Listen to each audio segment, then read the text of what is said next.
Pakistanlı həkim İşan Hüseyni.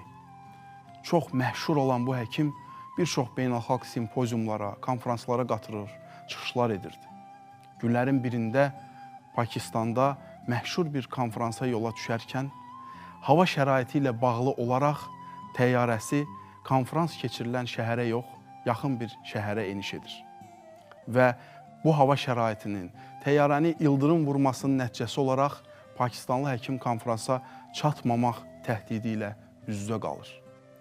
Hava limanında həmin şəhər 6 saat yaxınlıqdadır deyərək bir maşın götürüb avtomobillə davam edə bilərsiniz deyə Pakistanlı İşan Hüseyniyə xitab olunur və o da bu təklifi qəbul edib, bir avtomobil kirayə eləyir və 6 saatlıq məsafədə olan şəhərə yola düşür.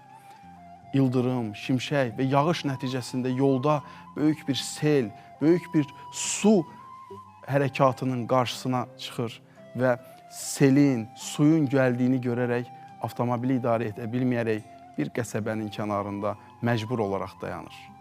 Böyük bir leysan qarşısında aciz qalan həkim ən yaxın evin qapısını döyərək oradan qalmaq və yardım etmək istəyir. Qapını ona bir xanım açır və xanıma xitab edərək, ey xanım, mənə bir telefon imkanınız varmı verəsiniz, mən əlaqə saxlayım, mən yağışda qalmışam deyir. Xanım da burada telefon tutmur. Burada ümumiyyətlə rabitə əlaqəsi zəifdir deyə bildirir, ancaq həkimi evə dəvət edir ki, gəlin bir stəkan su, bir stəkan çay için bu soyuqda çöldə qalmayın deyir.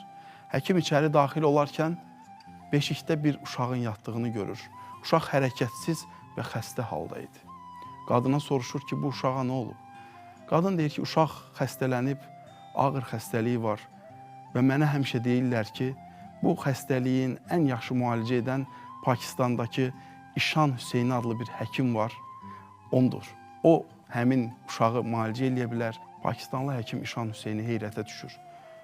Xanım, Allah sizin duanızı eşitdi. Allah sellər yağdırdı, şimşəklər çaxdırdı, təyyarələr saxladı ki, bu uşağın ayağına İşan Hüseyni gəlsin. Mən İşan Hüseyniyəm və Allaha etdiyiniz dualar, Allaha etdiyiniz yönəlişlər cavabsız qalmadı. Və Pakistanlı həkim İşan Hüseyninin etdiyi müalicə nəticəsində həmin uşaq sağalır, öz şəfasını tapır. Əziz tamaşaçılar, duadan uzaqlaşmayın.